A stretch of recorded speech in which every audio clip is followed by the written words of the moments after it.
तो हम बात कर रहे हैं 3 कृषि कानूनों पर जिनको सरकार ने अब वापस ले लिया है, लेकिन किसान 6 नई मांगों के साथ आंदोलन पर अड़े हुए हैं। किसानों का कहना है कि ये मांगे पहले से ही उनके चार्टर पे थी, जिस पर सरकार से लगातार बातचीत चल रही थी। इस बीच लखीमपुर खीरी कांड वाला मुद्दा भी उठा और वो जो अजय मिश्रा टेनी हैं, जो गृह राज्य मंत्री हैं, उनकी बर्खास्तगी की मांग पर भी अड़े हुए हैं। इसी पर बात करने के लिए बीजेपी की तरफ से गुरुप्रकाश जी है मेरे साथ, कांग्रेस की तरफ से सुरेंद्र सिंह राजपूत जी है मेरे साथ, समाजवादी पार्टी की तरफ से अनुराग भदौरिया जी है मेरे साथ, प्रोफेसर संगीत रागी है मेरे साथ पॉलिटिकल एनालिस्ट, और जगतार सिंह बाजवा साहब है, स्पोक्स पर्सन है संयुक्त किसान मोर्चा के। लेकिन सबसे पहले लोकेश कुमार दिल्ली से मेरे दर्शक जुड़ गए हैं। लोकेश, क्या कहेंगे नई ये जो 6 मांगे रखी है, उन्होंने पत्र लिखकर कह रहे हैं नई नई पुरानी मांगे हैं, क्या सरकार को इन मांगों को भी मानना चाहिए तभी ये हटे या पहले हट जाना चाहिए?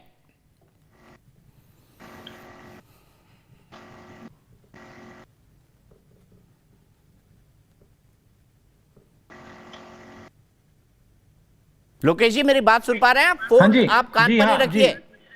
जी कान पर ही रखें, बोलिए। जी जी, आप बताइए मुझे, क्या किसानों को अब बॉर्डर खाली कर देने चाहिए या सरकार को अन्य 6 मांगे मान ले, उसी के बाद बॉर्डर खाली होने चाहिए? देखिए, जिस तरह के प्रधानमंत्री जी ने खुद माफी मांगते हुए कानून वापस लिए हैं, तो इससे ये तो तय हो गया कि ये कानून वापसी हुए तो किसानों के पक्ष में नहीं थे, तभी वापस हुए हैं। रही बात किसानों की, तो किसानों की एमएसपी या किसानों की जो व्यवस्था है या किसानों के जो सुधार की आवश्यकता है, वो तो ज्यों की तो बनी हुई है। उसके लिए तो एमएसपी की डिमांड बहुत पहले से है। हाँ, ये चिंता का विषय है कि किसानों की आंदोलन की आड़ में कुछ लोग जो फायदा उठाना चाह रहे हैं, वो चिंता का विषय है। लेकिन किसानों की स्थिति तो इससे नहीं बदली है ना। किसानों की स्थिति तो पहले। ठीक है लोकेश जी, बहुत बहुत शुक्रिया। सीधे यहां से सुरेंद्र सिंह राजपूत जी के पास चलता हूं। राजपूत जी, संगीत रागी जी ने कई आरोप लगाए थे। उनका कहना था कि वाकई में जो मिडिल क्लास का बढ़ना शुरू हुआ तो नरसिम्हा राव के जमाने से हुआ। तो बिल्कुल, चलिए मान लेते हैं उनकी बात। तो नरसिम्हा राव क्या भाजपा के प्रधानमंत्री थे? नरसिम्हा राव जी और डॉक्टर मनमोहन सिंह जी ने जो आर्थिक सुधार किए, वो भी तो कांग्रेस की ही देन है ना। कम से कम आज संघ ने ये माना तो एक बात। दूसरी बात मैं आपको बताऊं दीपक भाई, आप तो बहुत ही विख्यात प्रस्तोता है दुनिया के। 1948 में 1760 करोड़ के बजट को लेकर के हम लोगों ने सत्ता अंग्रेजों से छीनी थी, और जब हमने 2014 में छोड़ा 34 लाख करोड़ का था। और उसी ड्यूरेशन में कांग्रेस पार्टी ने हरित क्रांति की, जिससे किसानों की उपज जो है 2 गुनी से 2.5 गुनी हुई। उसी समय हमने बैंकों का नेशनलाइजेशन किया, उसी समय हमने दुग्ध क्रांति की, उसी समय हमने कोऑपरेटिव बैंक्स को क्या नाम इंट्रोड्यूस किया, जिससे किसान कर्ज के जाल से मुक्त हुआ। क्या कांग्रेस के ये काम तो अंधों को भी दिख जाएंगे, लेकिन जिसको दृष्टि दोष है उसको तो दिख नहीं सकते। इसके बाद आप आ जाइए, किसानों के लिए खाद के कारखाने लगवाए, दवा के कारखाने लगवाए, फार्मिंग इक्विपमेंट के कारखाने लगवाए। उस समय ट्रैक्टर जो आता था ना दीपक भाई, रूस से आता था। आज की डेट में जितने ट्रैक्टर यहां पर बन रहे हैं, उतने ट्रैक्टर और कहीं नहीं बन रहे हैं। आज की डेट में हमने किसानों के फार्मिंग इक्विपमेंट पे कोई टैक्स नहीं लगाया। किसान के खाद के बोरे से 5 किलो यूरिया चोरी नहीं की। हमने जो है 240 जो पॉइंट्स थे स्वामीनाथन के, उसमें से 170 लागू कर दिए, और जो बाकी नहीं लागू कर पाए तो वो भाजपा ने लागू कर दिए क्या? और भाजपा जिस दिन से आई, सबसे पहले राज्यों को जो बोनस राज्य दे सकते थे, वो राज्यों का बोनस खत्म किया कि अगर आप बोनस देंगे तो केंद्रीय पूल में हम धान और गेहूं नहीं खरीदेंगे। इन सारे किसी मुद्दे पर कोई बात नहीं करता। एमएसपी सबसे कम बढ़ाई आपने, रेट जो है खर्चे के सबसे ज्यादा बढ़ा दिए, डीजल को आपने 2 गुने दाम पर कर दिया। ठीक है, जवाब ले लेते गुरुप्रकाश जी, जवाब दीजिए। आपने एमएसपी नहीं बढ़ाई, आपने एमएसपी नहीं बढ़ाई, लेकिन अन्य स्रोतों से किसान के खर्चे जो हैं 10 गुने कर दिए। ये आरोप है सुरेंद्र सिंह राजपूत जी का।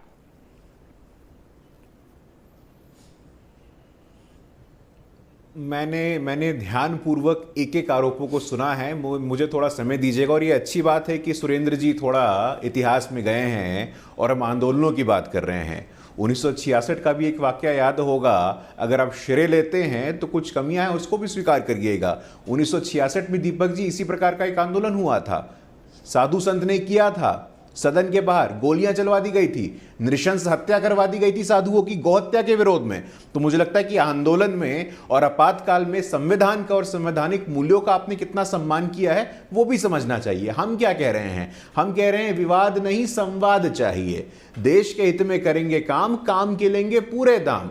हमारी मांगे पूरी हो चाहे जो मजबूरी हो, देश इससे नहीं चलता है। हम तो संवाद चाहते हैं। और मैंने बताया आपको, प्रधानमंत्री फसल बीमा योजना हो, प्रधानमंत्री किसान सम्मान निधि योजना हो, आखिरकार क्या कारण था कि आपके शासनकाल में, और ये मैं नहीं कह रहा हूं, नेशनल क्राइम रिकॉर्ड्स ब्यूरो का डेटा कह रहा है, 1995 से लेकर के 2013 तक 3 लाख किसान भाइयों ने आत्महत्या की।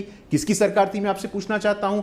आज भी एमएसपी पे कोई भी चीज, दाल में तो 40 गुना तक, अभी चावल का मैं देख रहा था 40,000 करोड़ का भुगतान हो चुका है। तो मुझे लगता है कि आपके पास इसका कोई जवाब नहीं है। जब आप ये बताइए कि कृषि का बजट का आकार क्या था आपके समय, आपके पास इसका उत्तर नहीं। मैं साधारण सवाल आपसे पूछना चाहता हूं, जो कृषि बजट 2014 में मात्र 23,000 करोड़ का था, वो आज 1.25 लाख करोड़ का है। 5 गुना की बढ़ोतरी नहीं है। जब आपके कृषि बजट का आकार ही इतना छोटा था, तो आप किसान कल्याणकारी काम कैसे करेंगे? आपके समय में किसानों की आत्महत्या होती थी। इसीलिए आज जो निर्णय लिया गया है, मेरा यह मानना है कि लोकतांत्रिक मूल्य, लोकतांत्रिक आदर्शों का सम्मान करते हुए सभी को स्टेक होल्डर बनाया गया है और चर्चा के लिए आमंत्रित किया गया। आइए चर्चा करते हैं बैठ करके। कश्मीर चौधरी जी, एक बड़ा सीधा सवाल आपसे, क्या ये किसान आंदोलन आपको उत्तर प्रदेश, पंजाब, उत्तराखंड और बाकी जो चुनाव होने वाले हैं तब तक चलता हुआ दिखाई दे रहा है, या कोई समाधान निकलेगा? फिर यही सवाल भाजपा जी से। दीपक भाई, मुझे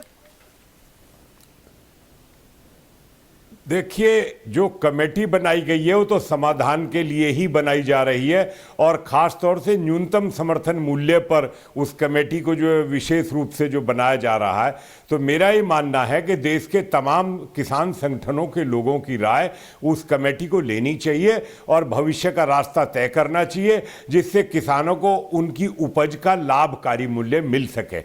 ये मेरा मानना है। दूसरा, मेरा एक छोटा सा सवाल है दीपक जी, कि हमारे 45,44,000 गन्ना किसान हैं। अब उनको जो है पिछले 17 तक 5 साल में 95,215 करोड़ का भुगतान हुआ और 10,659 करोड़ रुपए का बकाया रह गया था।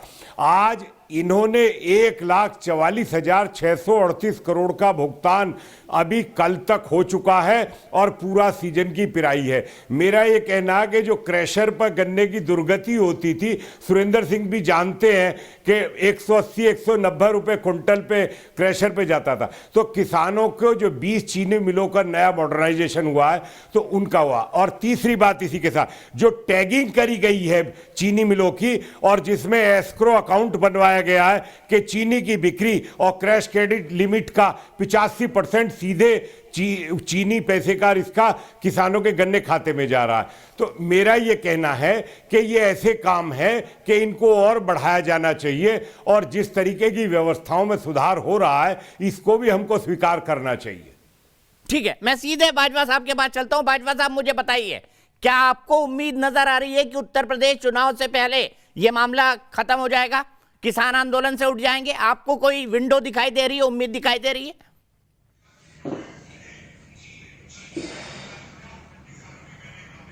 देखिए साहब, हम तो पहले दिन से कह रहे हैं ये तो जिस दिन सरकार चाहेगी उसी दिन आंदोलन खत्म हो जाएगा। अब आपने ये फ्लैश कर रहे हैं कि 6 मांगे, तो 6 मांगों में से 2 मांगे तो ऑलरेडी पहले ये कह चुके हैं, पराली वाली और बिजली अमेंडमेंट बिल वाली। 2 तो वो खत्म हो गई, बची 4 में से टैरी को बर्खास्त करना, मुकदमे वापस लेना और शहीदों को पुनर्वास की बात करना। 3 विषय इसी के साथ जुड़े हुए हैं। 1 मिनट का काम है, अगर हल हो जाए तो जब ये सारी चीजें करने को तैयार हैं, कल ही एक कमेटी बना करके बैठ करके, तो मेरे ख्याल से 3 दिन भी लगेंगे आंदोलन खत्म होने में। लेकिन जब इच्छा ये है कि हमने किसानों को विलेन बनाना है किसी न किसी तरीके से, किसानों पे ही सारी बात फेंकनी है। आज भी उनके प्रवक्ता भारतीय जनता पार्टी के जो है वो तरह से कह रहे हैं कि साहब बहुत से लोगों को समझा दिया, कुछ लोग नहीं समझ पाए, बड़े साफ मन से उन्होंने कहा। तो हम ये पूछना चाहते हैं कि अब जो किसान जो समझ नहीं पाए वो तो उठ जाएंगे, तो जो समझ पाए थे उन्हें एक बार बुला लो, वो हमें समझा दे आकर के कि क्या क्या समझाने वाला। ठीक है, चलिए यही रुकते हैं। उम्मीद करते हैं सरकार जल्दी से बातचीत की कोई पहल करेगी, कमेटी बनाएगी और उसके बाद किसानों के इस आंदोलन का रास्ता रुक जाएगा, कम से कम दिल्ली का रास्ता खुल जाएगा। आज का सवाल क्या था, क्या कृषि कानून रद्द होने के बाद आंदोलन जारी रखना सही है? नहीं कहना है 90% लोगों का। फिलहाल एक ब्रेक, लेकिन न्यूज नेशन पर खबरों का सिलसिला लगातार जारी है।